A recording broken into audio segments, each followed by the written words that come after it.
What? Touch like a teddy bear, you won't wanna go nowhere. In the level luxury, boy, just turn to me. You are long for nothing, boy. I will give you Plankton. Game Breaker TV. Josh Allen, give me Plankton!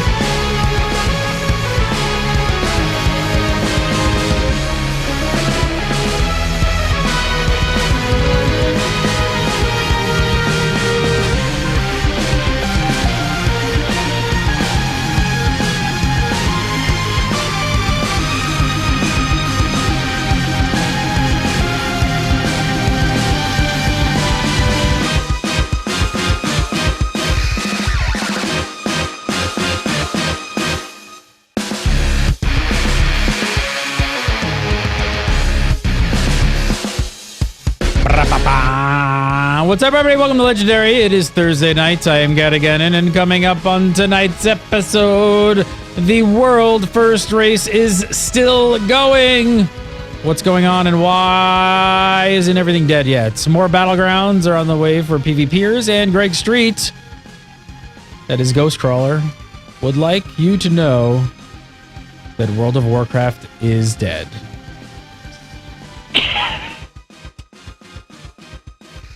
Oh, is not dead. Oh, it's not dead. All right, all that and more. But first, WoW Insider Gamebreaker contributing editor and host of Chat Bubbles, it's Olivia D. Grace. I missed you guys. I watched last week's Legendary, and I was like, oh man, I wish I'd been there to nerd rage so hard about the 5 maps. I didn't think there was enough rage. We missed your nerd Fallon, rage. you let me down. Weekly Marmot, PST. Whole slew of raid guides on Tank Spot and a fresh new spanking haircut. Don't tell anybody. They'll notice. It's weird. What is that coming at? Is that like a rat tail? Are you like Richard Garriott? What is that? What? It's like a rat. This is like... It's like headphones. Oh! I thought it was... They're pulling a Garriott on me. They're a little rat tail. Just whip you around with like a +5. Whoosh! Watch out! +5 rat tail? He's got a he's got a +5 rat tail. Rich Gary, he's got that little whip tail. Just whips you, just comes by and just it's enchanted. Badass. It's the greatest designer ever lived. All right. Ever was, ever will be. So here. Like Muhammad Ali. Busting up developers from here to there. East to west, up and down, left and right. I heard he's British. Yeah. He's the Lord. We're good at making games. He's the Lord of British. All right, let's talk about some World of Warcraft. So let's jump into some of the interviews. We got more interviews. Blizzard, can you guys please stop doing interviews? Now you're a pack. Shut up for 1 week. Yeah, Seriously, I got like really 8,000. I got like 8,000 quote cards to read on today's show because you guys just keep, just talking, just flapping your gums. Blah blah blah blah blah blah blah. Now we're at PAX and we've got crazy stuff to talk about. Wait, what do you guys think is going to be at PAX? So they've got D3 console. We know that, right? That's pretty much out there. But they got the super secret thing. Is that tomorrow morning? No, that's Saturday. Sure is. It's tomorrow morning. It is tomorrow morning. It's tomorrow morning. Morning. Yeah, it's tomorrow morning. They're live streaming it. We've got Gamebreaker people on the ground to cover it. But what do you think it is? I know what I think it is. I think it's Blizzard All-Stars, but I'm secretly hoping... Because we already know about Blizzard All-Stars. So You're secretly hoping it's the World of Warcraft porn you've been waiting for. World of Warcraft. Exactly. No. I'm secretly hoping it's mobile pet battles. I really desperately want mobile pet battles. I think it's going to be, because of the wording of the email they sent over, I think it's going to be something mobile-based, or something handheld gaming-y that isn't mobile, but then what on earth would that be? Like PSP? Does anyone even own a PSP anymore? Maybe like squash Zarheim and Bashiok's head on mobile. You just wow. Angry. Yeah. No, it's out of love. It's all love. Right? You squash it and it turns into hearts. Squash. Yeah, Sure. you squash it and it turns into hearts. I've got one of those in my fridge. A heart? That's disturbing. It's right next to his hair. Bag of hair. I think it's going to be All Stars. I don't know, but now you've got me thinking about Mobile game. Mobile pet battles could be Mabel. possible. Mabel. Mm-hmm. They're doing a big thing. They're streaming it and everything. Yeah. Must be a big deal.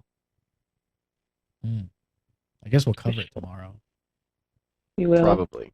We'll speculate solidly between now and then. I think we should stop covering video game stuff on Game Breaker. I'm out. Tired so bad. I've been dying to start a conspiracy UFO show, so here we go. Okay, I'm in. I'm all kinds of in. All right, so Now Gamer. This first interview is from Now Gamer. They talked to Greg Street and asked him for an update on item upgrades. They said, are they coming back, or is this feature basically just done? He said, I think there's a good chance we will still bring it back. It makes more sense in the odd numbered patches where players have run out of gear. I think the mistakes we made before were it was very expensive to upgrade an item. We wanted it to be a big deal and kind of precious, but because it cost you 1,500 Valor to fully upgrade an item, there was a lot of concern from players, and understandably so, about making mistakes. He finished up by saying, so the idea we are talking about now is to make it a lot cheaper so you realistically can upgrade everything. And then when you get a new item, you're still excited to have the new item rather than sad that you have to spend more Valor. Because we don't want sad World of Warcraft players. No sad. No. No, don't make them. So if items... That's why they added pandas, because everybody loves pandas. Yay! Nobody can be sad. Pandas. Farting Sad pandas dragon. make it even funnier. You ever see that video? It's hilarious. I'll find it on YouTube. Yeah. Excuse me. Is that a reenactment? That was my impression of a farting panda right there. I'm pretty good at it. I'm taking my show to Thinking about Vegas. pitching- Yeah, this whole legendary thing and just do fart shows. Yeah, Gaddon's doing the panda fart show on the strip. Definitely off the strip. So if upgrades come back, and it's sounding like they possibly will by his statement, what do you think about cheaper upgrades? I think, I mean, I get what he's saying here about how, and obviously a lot of players were feeling the same thing. That's where you felt a little bit apprehensive about upgrading a particular item. Like something would drop, and you'd go, man, I don't really know if I want to upgrade this or not, or if I should save my Valor and upgrade some other piece, because I'm not going to be able to upgrade everything. Or if I am able to upgrade everything, it's just going to be just barely upgrade everything. Yeah. I will only barely get enough Valor to do all that. And on the one hand, that's a frustrating situation to be in.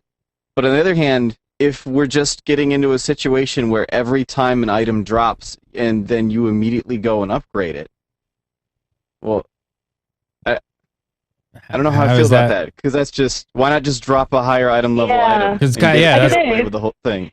It's tricky. It's like there's a line somewhere between it being too expensive. Because I mean, I know you were talking about this on Legendary, talking about how long it would actually take to grind out all the Valor to upgrade all of your items. I don't actually remember what Josh Allen did the math. That's probably wrong, but the conclusion that we came to was a really long time. It was like 4 months that it was. Yeah, it was like 4 months. So, and if you had to cap every week, and you couldn't spend Valor on anything else, I don't think, and that was possibly just too much. But then on the other hand, it doesn't want to be as cheap as it just feels like an enchant or a gem. You want it to be meaningful. I don't know. It's a funny line there. We also don't know from this statement. I mean, just as that you're going to make it cheaper. I mean, doesn't really necessarily mean that it's going to be absolutely the easiest thing in the world to upgrade every single item. I mean, I guess it doesn't, like you said, I think you touched it, Josh, you said like the system would feel kind of weird, and I don't know if it would make it any better if like you can immediately just know that you can finish upgrading everything immediately and not really have to work for it. Then what the hell's the point of the whole system then? Well, and I guess the other thing that's kind of going forward is that at this point, a lot of people will already have several items, so you'll want to probably be upgrading at least some of those already. Like if you have a weapon, you'll probably want to upgrade the weapon. If you have trinkets, you'll probably want to upgrade trinkets. So depending on how much it ends up costing, even if you go into like patch 5.3 with your full 3,000 Valor, then it might be something where you say, oh, you know what, I can't upgrade all of my items right now, so it's more a measure of every time I get to the 250 Valor or the 500 Valor or whatever it is that it ends up costing, every time I get that much, now I just feel like I should go and spend that on upgrading something.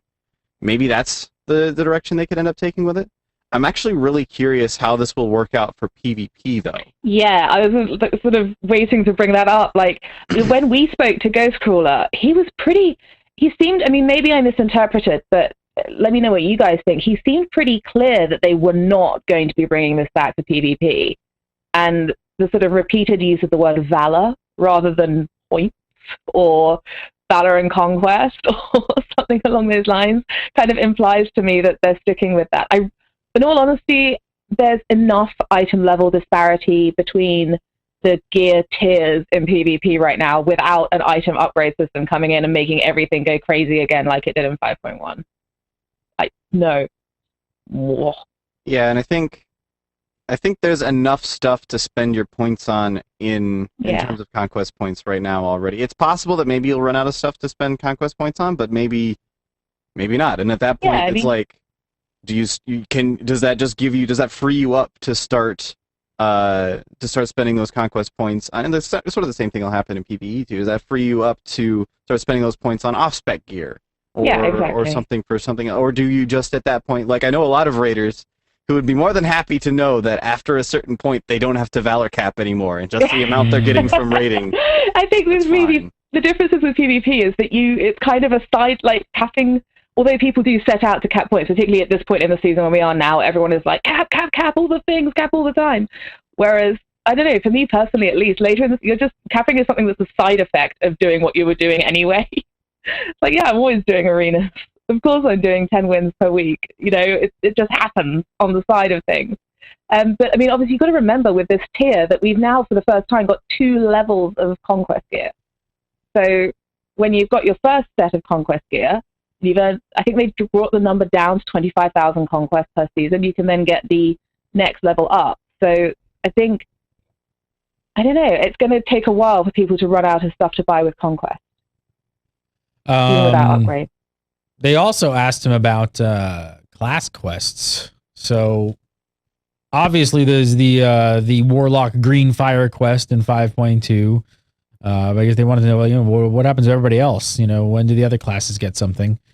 He said, we will do it where it makes sense. We haven't done anything like this for a long time because we were concerned of the reaction from like Paladin players. Where's my quest?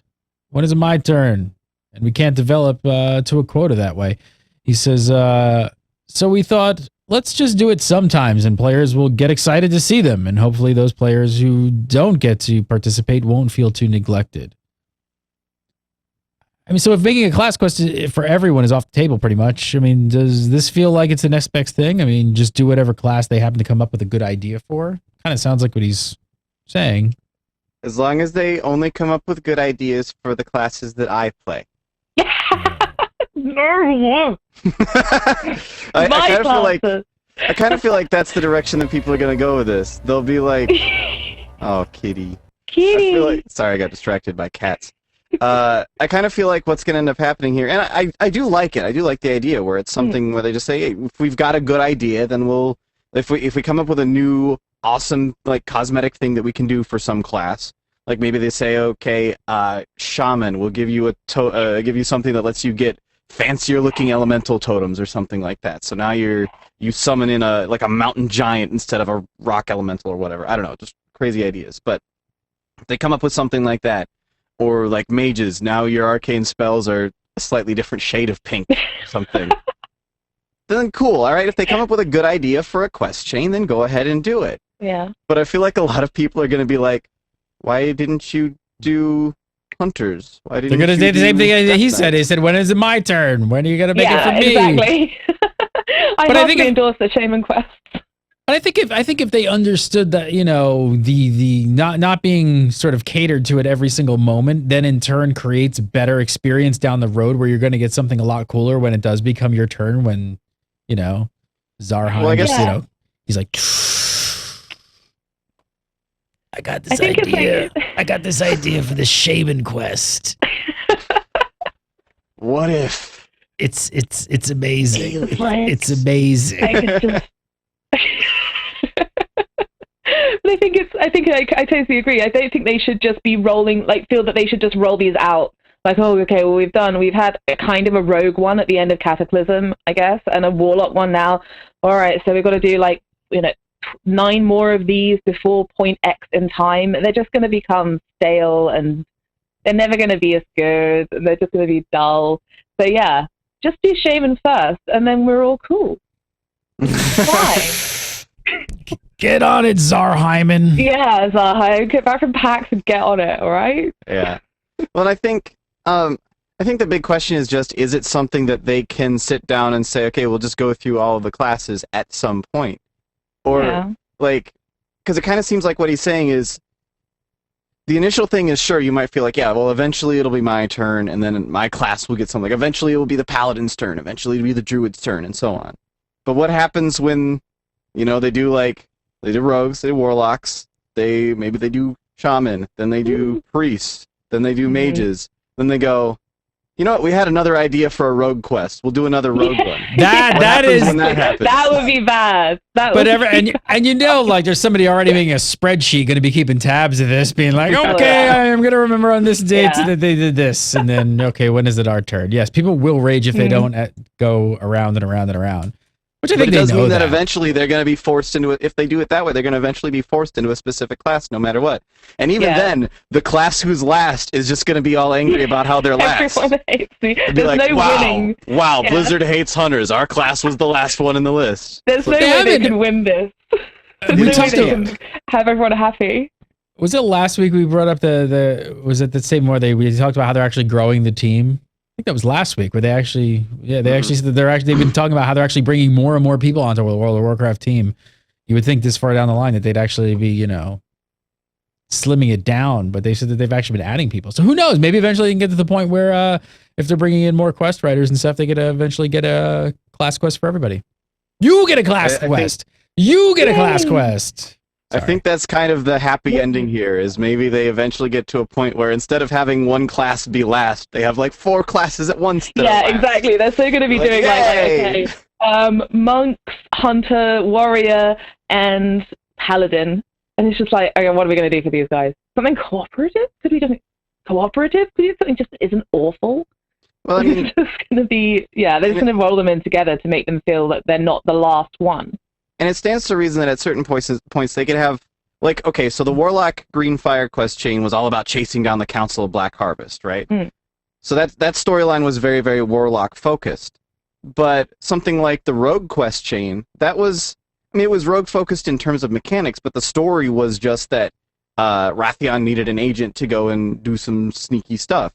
You could theoretically have like a druid do that as well, like, or a like even like a monk or something. Like, you could theoretically have anybody do that. It's just a question of how does it work out mechanically. So they could at certain points sit back and say, okay, well, we've got this guy over, like Varian Rin, for example, or even Anduin Rin. Like, for whatever reason, Anduin, because he's been kind of playing a thrall lately and working for both factions. Maybe Anduin wants something done, and he'll enlist different people to do it. And if you're a paladin, you go about doing it this way. If you're a monk, you go about doing it this way. Like, you still have very specific quests to your specific class in terms of how you go through the chain. But it's the general overarching story. I feel like they could probably find a way to implement really, really fun class quests that do still feel like it's something that your class is doing and very specific to your class, but without having to come up with a brand new storyline for each individual one of them. All right, moving on. Now Gamer asked Greg Ghostcrawler in the Machine about challenge modes. And the answer was actually kind of surprising. He said, we looked the other day at the participation rates, and they're actually higher than we would have predicted. I was concerned early on that a lot of players didn't have time for challenge modes, but they clearly have time. He says, we'd like to do more of them. I don't want to commit to it, but there's a ton of interest in the team of going back and hitting some old player favorites and turning those into challenge modes. So first off, you guys surprised challenge modes apparently being more successful than Blizzard actually may have anticipated? Yeah, I am actually quite surprised. I mean, I have done a few challenge modes, but rather like Ghostcrawler, I kind of felt because they're so, obviously they do get you Valor and transmog gear, but because they're so sort of ancillary to normal gearing and like raiding and the two sort of main streams which people recognize as, you PvE or you PvP, I thought that they would be less of a priority for people. Like, like something like Brawlers Guild. But I guess maybe the rankings and that sort of thing have bumped up interest, and they are really fun. They're really good fun. Well, isn't that the key though? Like that's probably that you probably just hit the nail on the head of why participation is up. Fun. Well, and I don't know that we can read into this too much as though participation is up is the thing. Like I read this and I went, like, obviously you can very easily make the conclusion that participation is up, that a lot of people are actually doing challenge modes. But when I read it, I went, wow, Blizzard really didn't think anybody was going to do challenge modes, did they? Yeah, that's definitely the flip side. They made this feature and they were like, nobody's going to do that, whatever. Yeah.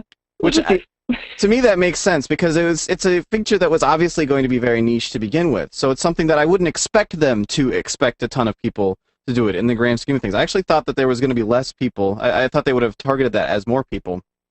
But when this quote came out, I was like, oh, I guess they did actually just not think very many people were going to do that. And so now they're surprised that even more people are doing that than they expected. Okay, I guess that makes sense. I don't know. I don't really... I know a few people that do challenge modes, but really not very... Like, there's one group of 5 people in my guild of 200 that does challenge modes. That's not a very large... I mean, obviously we're a weird sample size because we're a guild that's not focused around small group content. But still, like, I don't know, it seems like it's still something that only a few people are doing, but I think that's okay. I think that was the point. What do you guys think about the last bit there? He talks about some... I mean, we've been kind of theorizing. We asked Ghostcrawler what that unannounced feature would be. We kind of theorized that maybe it would possibly be, scaling old raids. It kind of sounds like what he's alluding to here. You think that that's it? The secret, mysterious, unannounced feature. Well, I mean, the thing is, in this quote, he says, "I don't want to commit to it," but he just kind of comes out and says it. So if scaling, and I guess he's technically talking about challenge modes here, and not old raids, which is a subtle difference there. But it's still kind of the same idea. And if he's coming out and saying, well, I don't really want to do this, but I don't really want to commit to doing this, but it might be something that we end up doing. If that's the secret unannounced feature, and he's just kind of casually throwing it out in the middle of some interview somewhere, like, I mean, nothing against Now Gamer at all, but that seems like a weird place for him to just let slip that it's the secret unannounced feature. Like, Yeah, exactly. I mean, I think if it was a secret unannounced feature that he's been like specifically not talking about on Twitter and the other usual channels, it's still going to be a secret and it's still going to be unannounced. So it's obviously, if they're doing that, and amazing if they are, that'd be fantastic, then that's not it. So the question then becomes, I kind of thought it was that. What is it?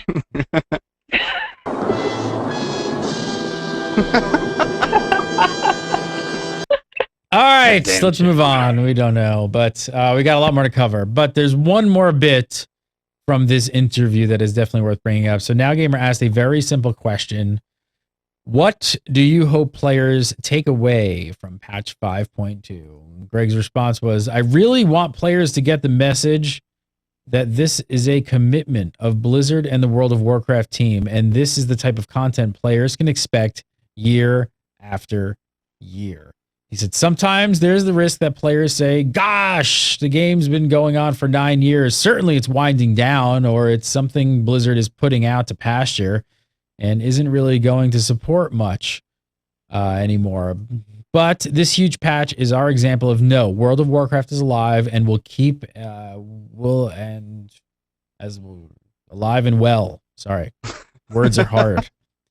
Alive and well, and as long as we keep having so many players, we will keep making the best content we can possibly make. So Greg says, no, Blizzard isn't looking to wrap up the World of Warcrafts just yet, anytime soon. I don't think World of Warcraft's ever going to die. I swear to God, I'm going to be like 90 years old, like on my deathbed. Still doing this you show. can still play WoW. Yeah, we'll still be doing the show. Yeah, really. No, I'll be down in Vegas doing my panda fart routine. Well, it's funny because in my during the Burning Crusade, my guild, we had this joke going around for a little while where we were talking about how we were all going to be old and like ancient people locked in like cardboard boxes because we'd wasted our entire lives playing World of Warcraft. We just have a little computer in there. We're playing the war box. Playing the war box. That was That was our stupid little. I don't know why we thought that was funny, but we kept bringing that up. Okay, and that kind of sounds like that might happen. I'm gonna live in a cardboard box, you guys. So detached from reality. But yeah, I don't think it's ever going to die. Well, I mean, it will. It inevitably, there will come a time when World of Warcraft is no longer profitable. And then it will it'll fizzle out, I reckon. And then Blizzard will eventually close the servers. It will happen. That will be like 2020, 3023. Yeah, exactly. When are we talking? When are we thinking? Before or after the inevitable heat death of the universe?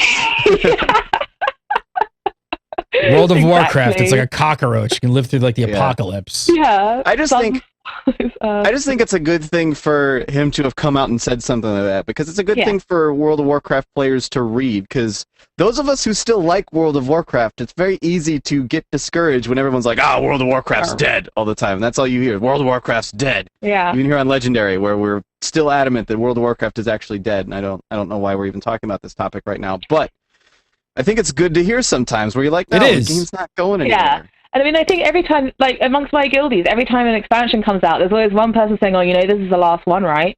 This is the last WoW expansion. This is the last one, yeah, right. What are you talking about? But that guy could do with reading this interview. Well, the other thing, though, but you can't use, the thing is you can't, you got to find the right time when to make a statement like that, where Greg made it. And they're at a very good point right now where their player base is extremely happy with MOP and where it's gone, and it's so, you got to kind of play that card strategically. Well played, sir. You come out with this 3 months into Dragon Soul. Yeah. Not so what, good, we're gonna right? have Dragon Soul forever? Awesome. Don't worry, guys. We'll keep putting out content like this for years. Then you're like, damn. Well, that's it. Well, fine then. WoW is dead. All right, let's dig in. Let's move on. We got another interview to go through. This time it's from MMORPG.com. They actually asked him about the defense of the Alehouse Battleground. You remember that was the Dota style battleground that was found in the PTR files not too long ago, and it was originally mentioned way back in 2011 at BlizzCon.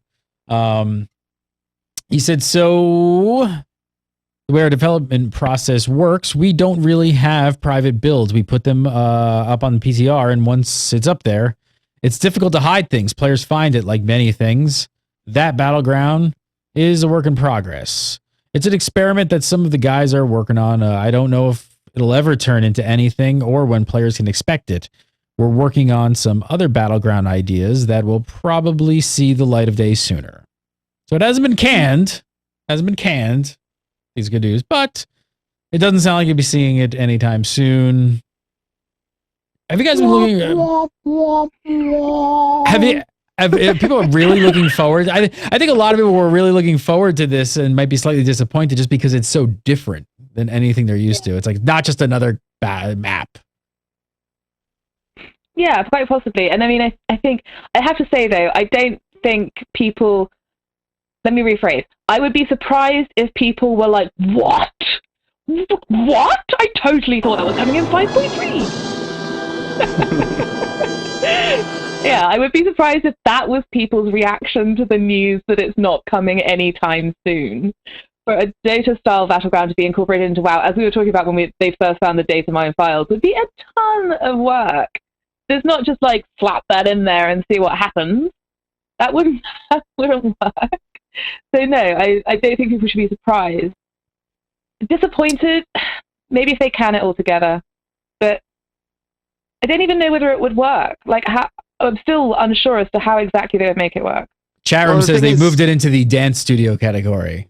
Yeah, exactly. It's with the dance studio and the character models. Well, the thing is, if it's something that they're experimenting with, it's entirely possible that ideas and technology that they come up with while experimenting with that is stuff that we'll see in the other battlegrounds that they're talking about, where it's like, oh, maybe we still come out with a battleground where you have lanes and towers, but it's not quite completely Dota-esque, because we've talked a lot about the Dota battleground here on the show and all the different challenges that they would have to deal with to make something that feels like a true Dota experience in World of Warcraft. My guess is that they're experimenting with, can we actually make that happen? And if they don't, then they'll go, okay, well, at least in the meantime, we came up with this system. We came up with this system. We can make 5 battlegrounds out of the idea that we had originally. More Yeah, battle. That's what it exactly. sounds like. It sounds like more battlegrounds. I mean, it sounds like, you know, Yes, they're it working on does. some other battleground ideas, and we'll probably see them sooner or later. Any idea at all when you think we might see them? When I think I'm really hoping 5.3, the 5.3 is PvP patch in my head, which I've already started getting my hopes up for, and I'm like really excited about, and I'm totally going to be disappointed. But we've actually seen, there was one gold called Gold Rush data mined. So goodness knows exactly what that will be. Some kind of maybe harvest, like NPC gathering, defending NPCs, something along those lines, more moving nodes. Not sure exactly what that will be, but that could be cool. That was already been data mined by the same guys who found the Defense of the Ale House thing. Other than that, pass.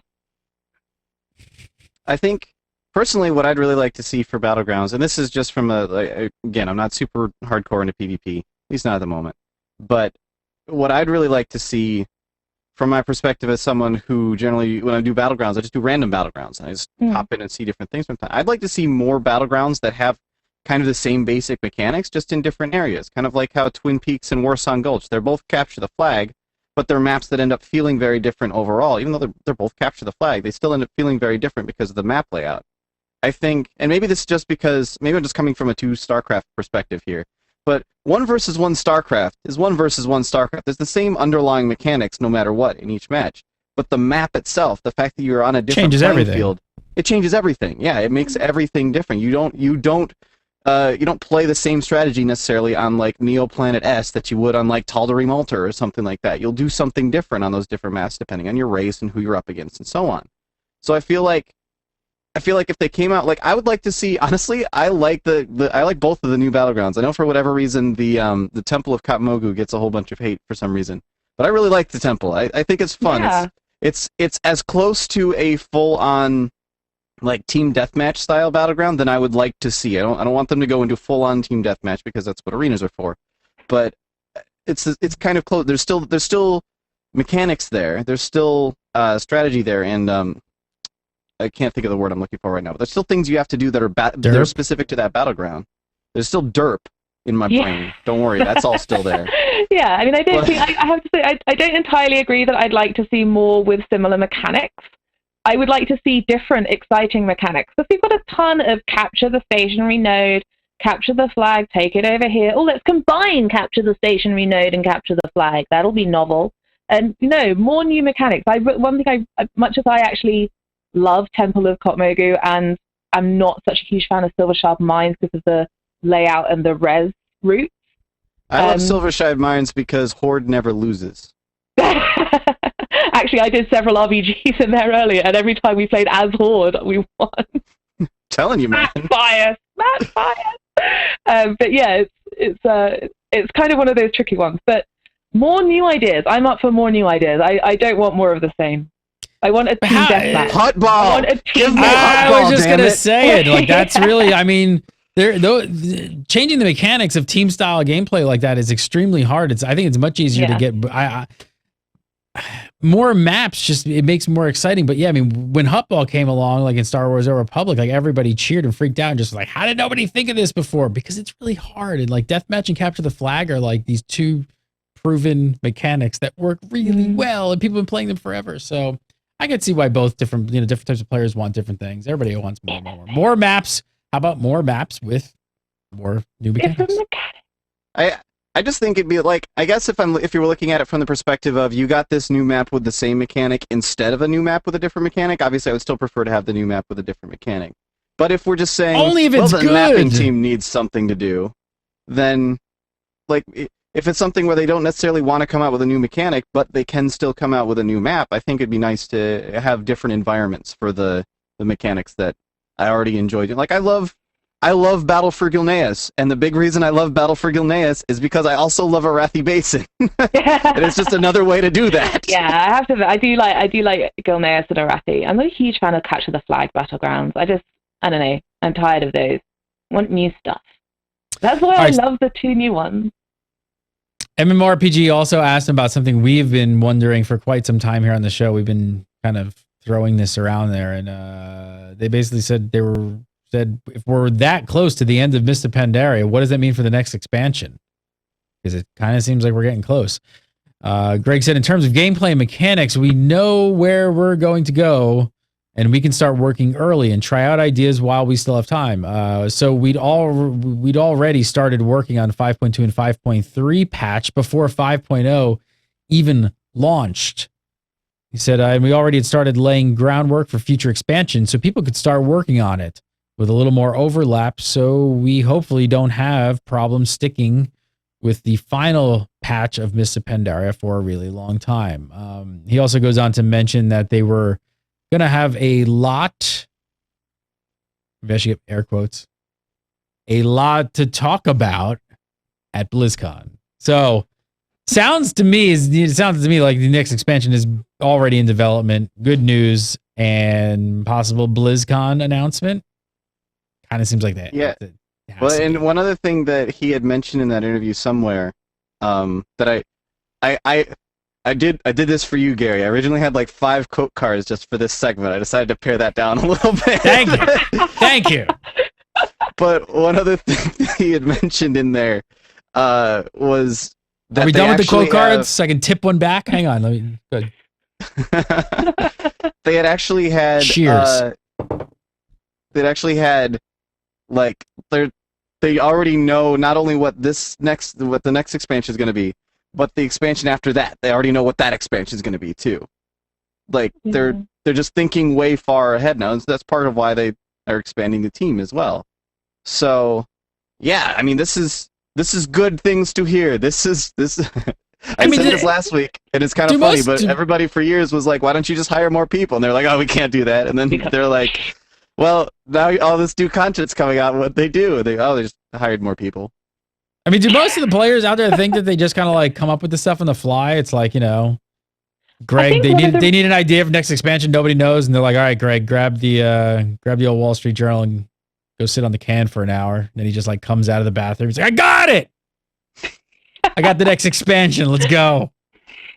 I think part of the risk with it also though is the stuff like where we see the 5.1 and the things that people were unhappy with 5.1.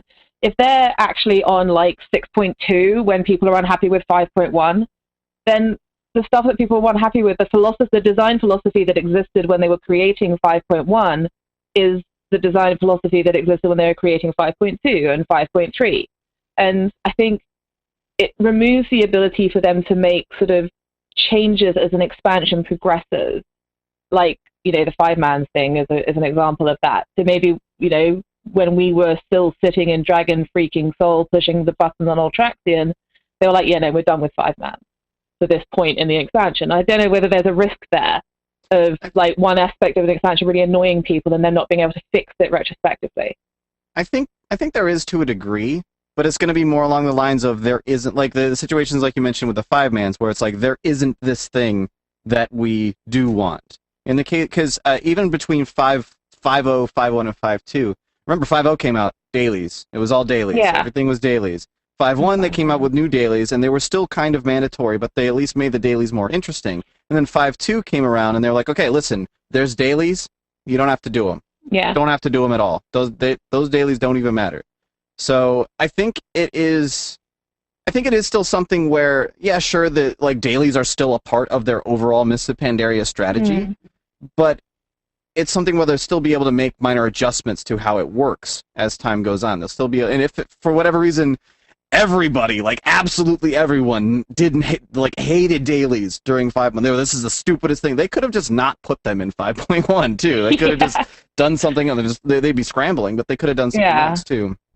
I do think there's a risk of, well, this path we've been on for a while is kind of stuck, but that's always kind of been the case with Blizzard, is when they, like, an expansion always kind of plays sort of similarly start to finish. And then the next expansion comes out and they change everything and they go, okay, well, this is all different now. We decided to change everything. It's all different. Yeah. I don't know. I'm excited for it. One of the things they had mentioned in this interview elsewhere was that even up during, like, Wrath of the Lich King, they weren't they were not working on the Ulduar patch until Wrath of the Lich King released. Yeah, like they just weren't messing with it. Then Ulduar came out, and that's when they started working on Trial of the Crusader. And then they started working on Icecrown Citadel. It's like, what do we do? Yeah, exactly. I don't know. I'm excited. If it works, I'm excited for it. If it doesn't work, then I will look back to this day and go, no, that wasn't what I meant at all. I totally meant that it was a terrible idea and that they shouldn't do it. So it sounds like they don't have their back up against the wall as much anymore, especially with dates and kind of like they're a little bit ahead of the game. And I wonder if you got to start, if we should start picking apart everything in the game now, like looking at the things that you're seeing now could be sort of a test bed for what you're going to see in a future expansion. Player housing. Yeah, exactly. Yeah, for sure. Yeah. Well, that's something that there's been so many freaking interviews I can't keep track of them anymore. But some other interview, I believe it was with Tom Chilton, where he said something along the lines of, "Yeah, we could totally use the farm mechanics to make player housing. We just got to figure out how to do it." And it was kind of one of those. So is he saying that they aren't messing with it, or is he saying that they're actively trying to figure out how to make player housing out of this? Yeah, it's like we have to figure it out, and we're going to do that on Thursday, or we have to figure it out, as in we don't have a freaking clue where we're going with this. Yeah. Well, and he also said that they expect that in the next expansion, the farm is going to get replaced by something else in the new expansion. So maybe Player housing. Maybe we can. Maybe that's what that means. I want to go back to the BlizzCon thing for a second, because if you break this down, and you think about it. So if we have another 5 to 6 months between now and let's say patch 5.4, Greg says that they won't have they won't have to spend a long time between 5.4 and an expansion. Is BlizzCon even too far out? Are we really gonna have to wait till BlizzCon to actually hear about an expansion announcement? That's the terrifying thing, because when they announce expansions, they typically don't come out for like another year. Yeah. So if if 5.4 comes out, we'll say 6 months from now, so it's an even bigger gap than it was between 5.0 and 5.2. If 5.4 comes out 6 months from now in September, then 2 months later we get an expansion announcement. And then a year later, we get the expansion? It'll go alpha, beta, Pete. But then this is new fast track Blizzard. It is new fast track Blizzard. It is. That's true. So maybe that's already, maybe that's all accounted for. Maybe the expansion is going to be being worked on a lot sooner than it normally would. Maybe they'll hand out beta keys at BlizzCon. I was just going to say that. Maybe that's what it's going to be. Maybe we'll get to BlizzCon and they'll be like, all right, here's the new expansion. It's coming out in 3 months. Here's your beta key. That would be in line with the new Blizzard. And they'll do a new annual pass. They'll be like, right, sign up for the annual pass, free beta entry. And everyone will be like, oh, all right, then go on. And they'll also throw in the Diablo expansion that they're going to announce at BlizzCon also, because if they don't, then that game is having a rocky future. Diablo is dead. Yeah, that's it. Called it. There we go. We figured it out. Beta keys and annual passes for all for free. You heard it here first. Beta starts. When's BlizzCon? November 11th. Beta starts now. November 8th and 9th. Okay, so beta starts like November 11th. Mm-hmm. Done. This is a no spin zone. All right. That's enough. That's enough of the interviews for today. Let's talk about some other topics. So the world first race is still going on. Heroics have been available for a week and a half now, and no one's killed a Shen or even pulled Raiden, a sneaky bastard with a sword. It's actually starting to look like the top guilds might just be stuck. So it looks like in 10-man, Paragon killed twin consorts to go 11-13. That was 4 days ago. And in 25-man, Blood Legion and Method were both stuck on the twins for 3 days. Don't you hate when you get stuck on the twins? Oh, it's the worst. It's the worst. Get stuck on it. Yeah. Before they finally got them yesterday, just a couple of hours within each other, and some Russian guilds whose name I am not even going to try to pronounce. You can look them up. No, Not going to do it. Also managed to get them down in just a few hours ago before the show. That makes the total number of 4 guilds at 11-13, 3 25-man and 1 10-man. So what's going on? What's giving everybody so much trouble, Josh Allen? Are the fights just like super difficult, or it's just I think they're stuck on them damn twins? I think that they just got distracted by the twins. They're like, "Oh, Lady Mogu, I don't know how that works, but all right." No, I think the big thing here to consider when you look at tier 15 compared to tier 14. Tier 14 was very heavily gated. We had Mogushan Vaults, and we had that for, what was it, like a month almost? I don't even remember now how long of a gap it was between Mogushan and then Heart of Fear. And then when Heart of Fear came out, yeah, it was like a month, wasn't it? It was like Mogushan, and then a month later we had Heart of Fear, and then you had to have cleared Heart of Fear before you could do Terrace, which obviously that top guilds cleared to that the first week anyway, but they had been gearing up in Mogushan first. So they had, obviously Mogushan gear wasn't the same item level as everything else, but it was still a step up from everything else that was available. They had been gearing up in Tier 14 for a few weeks by the time they actually got around to the Tier 14 race. So I think it's, honestly, I think a large part of it is just the fact that Tier 15, instead of being 6 bosses and then a few other bosses after that, Tier 15 is 13 bosses all in a row. There you go. They're all there. Just go for it. There's no gearing up happening in the meantime. So what's happening is we're getting to these later fights, and they're going, we just can't DPS this in time. We're doing all that. Obviously, they're not exactly being completely forthcoming with what their strategies are for trying to kill these bosses, because they're sort of racing for world first at the moment. Yeah. But I could easily see a situation where they're going, okay, well, we cannot push this boss fast enough to avoid this mechanic that's wiping us or something like that. We can't kill them before we hit the enrage or something. Do you think this might be one of those situations where they're just like mathematically impossible to kill the boss and just like nobody's going to do it? Okay, so in the past where we've had situations where people were talking about things being mathematically impossible, the one that immediately comes to mind is Spine of Deathwing. And that was one where people are saying, no, this fight is impossible to do even with best in slot gear. And then someone did it. So that turned out to not be a thing. Yeah. I'm always hesitant to say that a fight is mathematically impossible. I feel like that's the easy way out, right? Like that's saying, oh, we just can't kill it, so this is all Blizzard's fault. That's the whole reason this boss isn't dead yet. Obviously very difficult.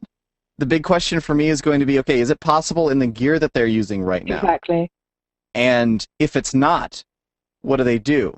Do they, because you have to consider right now they're extending raid locks. They're saying we don't want to have to worry about clearing all of the previous stuff because we want to get right back in on that fight that we were just working on yesterday. So they're not farming anything right now. Well, on their main characters. I mean, Method went through and farmed. The guild master of Method went through and farmed on one of his characters. So they at least, he was farming on his main. So whether or not whether that's a real thing that they did or not, I'm not sure. Maybe he was raiding on something else.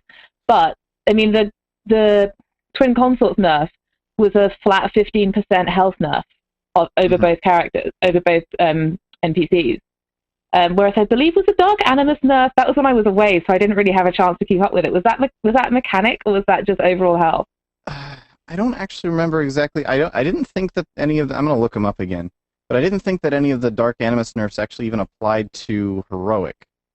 I thought they did nerf it because they went in for It went for tuning, and then they came out of it again, and then people were able to kill it. Chatroom's correcting me. They are actually not extending lockouts, which was something that I was kind of curious about if they were going to do that or not. Because where I was going with that was, if they were extending lockouts, if they felt like they could kill it, if they were extending lockouts, then that would be something where now you're just kind of worried.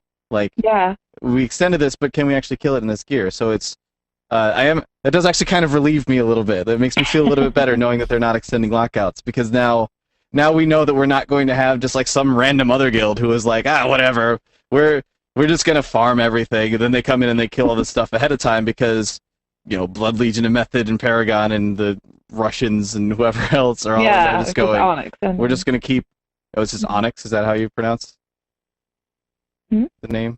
I thought you pronounced that. Sorry, I was talking. I couldn't hear you. I thought you pronounced the Russian guild's name for a second. Oh, okay. Onyx? No, they're a hip hop group from like the 80s or 90s. I wouldn't know, man. What do you think? Is it time? Is it too early, too late, or about the right time we should start seeing some hot fixes and some nerfs? Are nerfs necessary? They need to. You will see some hot fixes flying in the next couple days. Looking at the stuff that they were talking about already, it seems like from the guild perspective, they were very, very quick. And I actually thought that the nerf to twin consorts was going to be the thing that, because the US guilds, the Blood Legions and Exodus, and is it still Exodus or is it Exodus again now? I think they're just called Exodus now. Exodus, okay. That they would get to the nerfed version of the fight first, and then just be like, done. Exodus was a good metal band from the 80s as well. Just thought I'd throw that out there. Yeah. But then, I mean, it's like Method allegedly, according to the guys, did it on their first pull. They literally spent 3 days on this boss, came in and one-shotted it after the nerf. So does that then mean it's too easy now? Should they not have nerfed it that far? Buff the boss! No, I mean... Yeah. The thing so if top guilds are having so much trouble with is like what is the average heroic raider? How are they faring with something like this? Trekkie's actually in our chat room right now saying that they one-shotted the nerf twin consort. Yeah. So there we go. Apparently the nerf was kind of a big deal. Yeah. I mean, it's like you're stuck on for a while and all of a sudden you just go in and one-shot it. But that seems like a thing. Well, I mean, it's like I'm trying to remember the name of the guy who was talking about it on Facebook. Maybe it begins with Blatty, maybe, who was saying that it was just like they wasted 3 days on that progression, and they could have just done it. And if they why didn't they nerf it sooner? Why did they wait to the reset? Yeah, I mean, it's always kind of funny trying to guess what top guilds are doing. This is kind of the fun of this whole thing too, is trying to guess what the top guilds are doing because they don't tell people what they're doing exactly. Look at Josh and I watching chat for Trekkie to be like, someone say something. Go on, tell us. Yeah. You should get them on the show. Yeah, we should. We should. There you go. Just saying. I don't produce the show. I just honk horns. Play chipmunk. You go first. Yeah.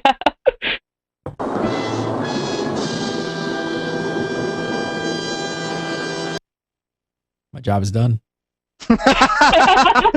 Hands up, walk away. Hands up. Throw the mic. All right, let's move on. I did want to mention more? one more thing, just real quick about this whole thing because I've seen it come up a lot. I don't remember if you asked this or not while we were busy trying to figure out what's even going on with this whole thing. But a lot of people are looking at this and worried that since the top guilds are having trouble with these bosses, that everyone else is going to have trouble with these bosses. That was my question. Why? Yeah, I don't think we should be worried about that too much. For one thing, you have to remember that these guys are going in there the week after heroics were available. They don't have they don't have the Thunderforge pieces. They don't have they obviously have gear, right? They've been working very hard to gear up their mains as much as possible, but they won't have the extent of gear that you'll have after several months of farming. So that's an important thing to remember. The other thing is that, as we are already seeing in this past few weeks, now that they've nerfed like twin consorts and such, if a fight is just straight up too difficult this is how Blizzard works. They put out content where it's ridiculously difficult, and then they say, let's see if the top guilds can kill it. If they can't, then they'll nerf it back a little bit. If they can, but just barely, then they'll still nerf it back a little bit because they're like, okay, good work, top guilds. Now it's time for everybody else to have a shot at actually killing these things. Yeah, exactly. I'd love to know why it was so much harder in 25. Maybe it was just a tuning thing. Because 25 mans are harder than 10 mans. So I keep hearing. Josh is good at math. All right. So one really quick thing for you guys who are watching the live show. If you're watching this on the download, well, it's probably past, but you probably can watch it somewhere anyway. But I want to make sure that all of our live viewers know that tomorrow morning at 10 a.m. Eastern, Blizzard is going to be live streaming from PAX East. They're going to be making a big reveal live at PAX. Everybody's been waiting for this. So even if you're not at PAX, you're definitely going to want to check that out. That is 10 a.m. Eastern tomorrow, which is 7 a.m. Pacific. So I'm definitely not getting up for that. But whatever it is, I'm sure that I'm sure we'll be covering it right here on Gamebreaker TV. I'm sure it's going to be a big thing, and I'm sure we're going to be talking about it in the forums. Did I tell you that we have forums? Do you guys know that we have forums? Yeah. I don't know if did I? Forum.gamebreaker.tv. I'm actually surprised that you hadn't brought that up yet in this episode. We have new forums. I heard something about it. We launched them while you were away, and they are effing amazing. Yeah. If I do say so myself. So I hear. I saw your AMAA in the forum. I gotta get back on. Learn about Gary. Yeah. Yeah. Oh, what have I got myself into? All right. Let's do some viewer questions. Every week we do your viewer questions, and if you guys have a question for the Legendary Crew, send them over to submit at gamebreaker.tv. You can keep an eye on our Facebook and our Twitter as well as we look there as well. And if you have video questions, love the video questions, and make sure to send them in to submit at gamebreaker.tv. We're going to get to it, but first, you know what it is. Yes, that's right. Yes, that's right. We got a great deal with Audible for you peeps. Try Audible free for 30 days. I want you to try Audible free for 30 days and get a free audiobook. I was listening to this before. Where's my phone? Oh, there's my phone. Let me get mine. Where's my tablet? It was as wide as a man's hand, and taller even than Rob. What are you listening to? Valyrian steel, spell forged and dark as smoke. Nothing held an edge like Valyrian steel. His father peeled off his gloves and handed them to Jory Cassell, the captain of the household guard. Are you really going to ask me what I'm Took hold of ice listening with to? both hands and said, What? "In the name of Robert of the House Baratheon, the first of the name, If you ask me what I'm King of listening the to, Andals, and you're the kicked off the Rhinar, show right now. and the first men, Lord of the Seven Kingdoms and Protector of the Realm, by the word of Eddard of the House Stark, Lord of Winterfell, and Warden of the North, I do sentence you to die." Josh Allen. All I'm saying is, when it starts with, it was as wide as a man's hand, and then leads into, he took off his gloves, I gotta kind of wonder a little bit. Hey, that is raises some not questions. beyond the Game of Thrones, my friend. It's true. That's very I'm true. rewatching That's true. season 2, and it's like, oh my god, how did Martin get these things into the show? I don't even want to get into it. It's the amount of incest and other things, and Wow. I am getting totally psyched for season 3 of Game of Thrones. And by getting totally psyched, I mean listening to book 1 on Audible, which is available right now on Audible. You guys can go over, sign up for a free 30-day trial, download the app, put it on your iPhone or your Android or whatever you got there. Go download a Game of Thrones, a Song of Ice and Fire, book 1. It's right there, right? 33 hours and 50 minutes. Whoa. That is an epically long book. What? It's Game of Thrones. It's epic. It's the whole book. They're all on Jesus, here. like, imagine that. Imagine trying to put that in your bag. You'd need a second bag. Just some, is it like an encyclopedia One book or something? in 2 bags. Yeah, you have to like cut it, rip it in half like a phone book, and put it in 2 separate bags. That's My new ridiculous. bag. My new bag is in my pocket. Yeah, that's the future. See, that's why you All need of this. Audible, so that There when you you're go. trying to carry Game of Thrones around with you, it's big. Portable, yeah. I'm just gonna be like that. There you go. All these books gone. Just that. Just put an iPod back there, or Yeah, a tablet. just this with Audible on it. No more books. It's over books. Check it out, peeps. If you've not tried Audible, use that URL. Go to audible.com/gamebreaker. Use that specific URL, and it's going to sign you up. You're going to get you're going to get Audible. You're going to get to check it out free for 30 days, and they're going to give you a free audiobook to download. Put it in the app and start listening today. So check it out. I'm a huge fan of Audible. It's awesome stuff. Glad to have them as a supporter for Gamebreaker TV. We love our sponsors. So let's talk some questions here. Serge Butanev. I think I got that right. Butanev. Serge. What is he holding? Who is that? I have Where's no Serge? idea. Clearly Serge or Sarah. Obviously. Clearly, Serge. Serge says, do you feel like Garrosh has been built up enough as a bad guy yet? I just mentioned Serge sounds like this, so. I was looking for a great atrocity in the Horde to really unify the Horde player base, but really? It's been Garrosh being Garrosh. Nothing Horde-wise to unite all the horde against him. He kind of turned Scottish at the end I was there. gonna say, where I did. exactly are you from? I'm a little mixed up. I'm a mutt. It's just Garrosh being Garrosh, you wee sissy. Just Garrosh being Garrosh. You wanted to listening to too much Game of Thrones. You're just being absorbed into the Game of Thrones. This is it now. I was trying to put a show idea together yesterday for Elder Scrolls Online, and I did this in-game voice stuff with lore, and I read it like this, and it's hilarious. How did that go? Not so good. What did I do? Not so good. Not Yeah, what did Josh do? Yeah, I don't know. Oh, you were reading. Josh is lore master lore. Was he sleeping? Liv, what do you think of the Garrosh? I think that you should be his voice actor for the future. What if Garrosh talked like this? What do you think if Garrosh talked like this? Oh, let's just go head down to the pint. Oh, let me get the pot of gold. We'll Skip corruption later. it along with the pot of gold. Give me a pint. He's already green. Now he's He is- Irish. Now He's he's Irish. Yay! Garrosh the I green think- Irishman. I think I have a sneaking suspicion that Garrosh has something. I think that we're going to get to a point at the end of 5.3, and we're going to be chilling in Pandaria. We've kind of dealt with this whole Thunder King mess, and we're just having a nice time. And it's all, we're sunbathing and like skiing on Mount Everest or whatever. And then Garrosh is going to do something utterly horrendous back in the old world. And that's what's going to send us back to be, and we're just going to be like, what? Oh my God, Garrosh. And we're just going to be going back there. Oh my God, Garrosh. Like, seriously? Like, I cannot even believe that you did that. I thought somebody did a snap.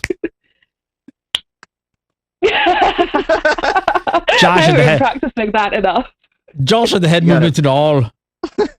I be can't fair, to be snap fair. while I'm doing that though, because my fingers suck.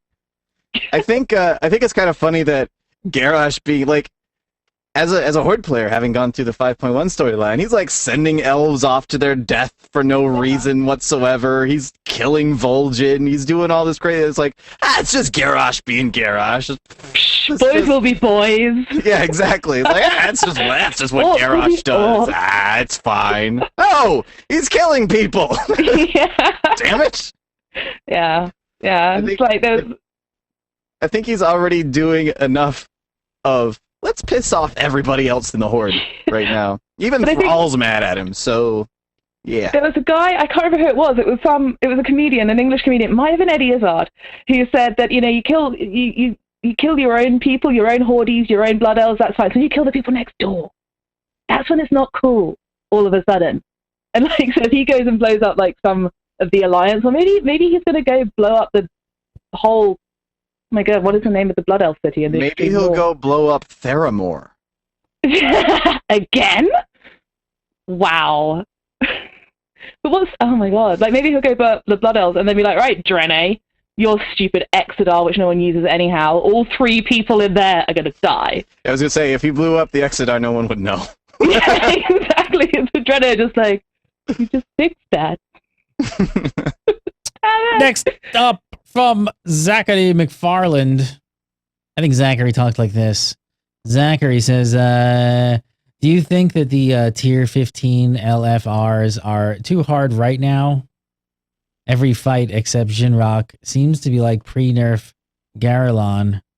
I know it's brand new content and people aren't used to it, but it seems a lot more difficult than T14. Thanks from Zachary McFarland. I may have put the wrong name on that card. It's a possibility of that. Oh, was it Dead Mouse? No. Well, I mean, You put forgot to Serge change the Boutinef again. A little bit up there. Maybe he's supposed to sound like Serge Gainsbourg. hey, this is Like, hello. episode 119. I'm allowed to have slipped up once. Josh Fired. Allen. Olivia, what do you think? Because I'm not going to ask that guy who screws up all the time. I think that this Zachary, you just need to chill and wait. People are learning them. It's going to be okay, man. It's going to be fine. People will gear up more. People will learn them. I went into LFR Was it yesterday? Wait, what day is it? Wednesday? No, it must have been today. No, Thursday. What am I talking about? It's legendary. My God, it was yesterday. And we just spun through the first 3 bosses without a wipe. It's getting better. It's people getting more gear. People, like, you can get to friendly with the Shadow Town Assault ridiculously quickly. People are building up more gear. It's definitely trickier. And I hope it's a sign of, like, LFRs to come where you actually have to do tactics and you don't just pile the Stone Guard in the middle and DPS them down. And that's all you have to do is nothing and just ignore everything about the fight, like the first 3 in Tier 14. And I think that's good. I think if Raid Finder is actually making people do tactics, then great. But I think it's going to be okay. I think it's going to get easier. I don't think you should worry. Yeah, I mean, even just yesterday, I have a monk that I just got to maximum. He hit 90 on Friday, and he's already geared up enough to do. Do you just have like the best luck? Can I borrow your dice?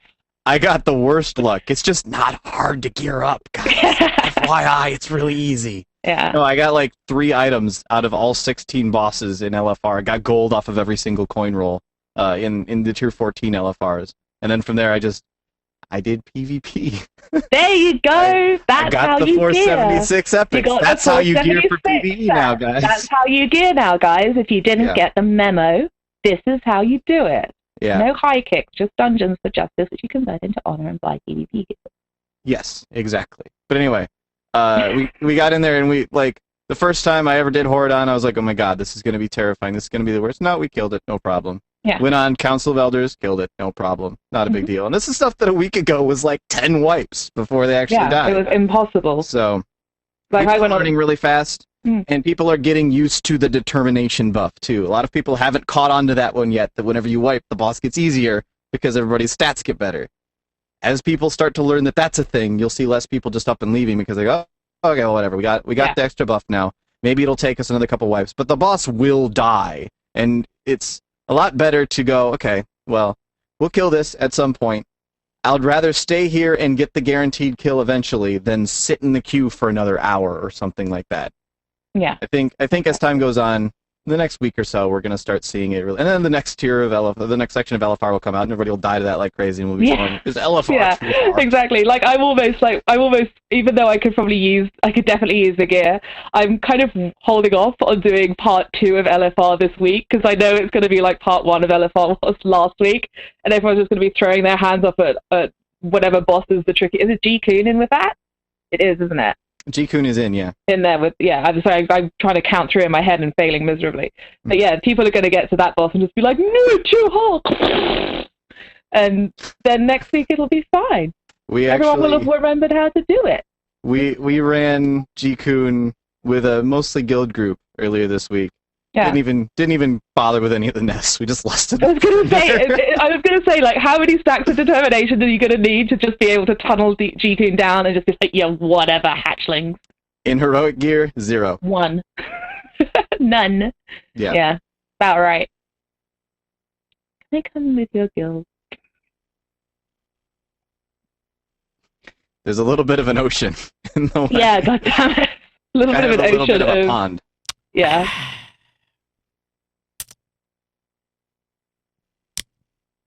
Last up this week from Jason Stainsbury. Jason has a very simple question. Who do you think will win the world first race?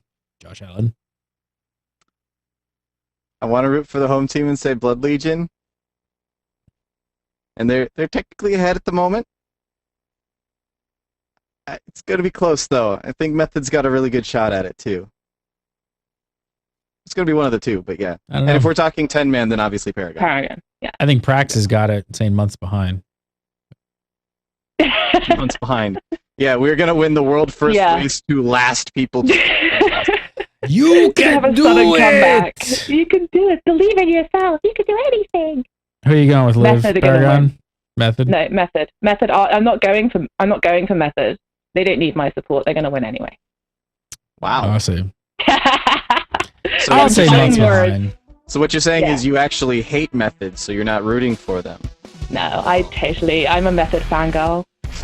They're totally going to win. Method fangirl, Olivia D. Grace. Follow her on the Twitter at Olivia D. Grace. Olivia D. Grace. And come over to GameBreaker.tv and make sure to watch Chat Bubbles and all her Yeah. World of Warcraft coverage right here on the GameBreaker.tv. Botterock, a workout. Josh Allen. Do you really? I just had to though? make sure that this still worked with the shorter hair. It's not Yeah, down to like it's working. here now. It still Working. works. It's fantastic. Yeah, Good. your 5+5 rat tail. Follow Josh Allen on the Twitter at Devolore, DEVOLORE, and of course go over to tanksmith.com. Check out all the guides over there and the weekly marmot and everything else I can't keep up with because he's a busy guy.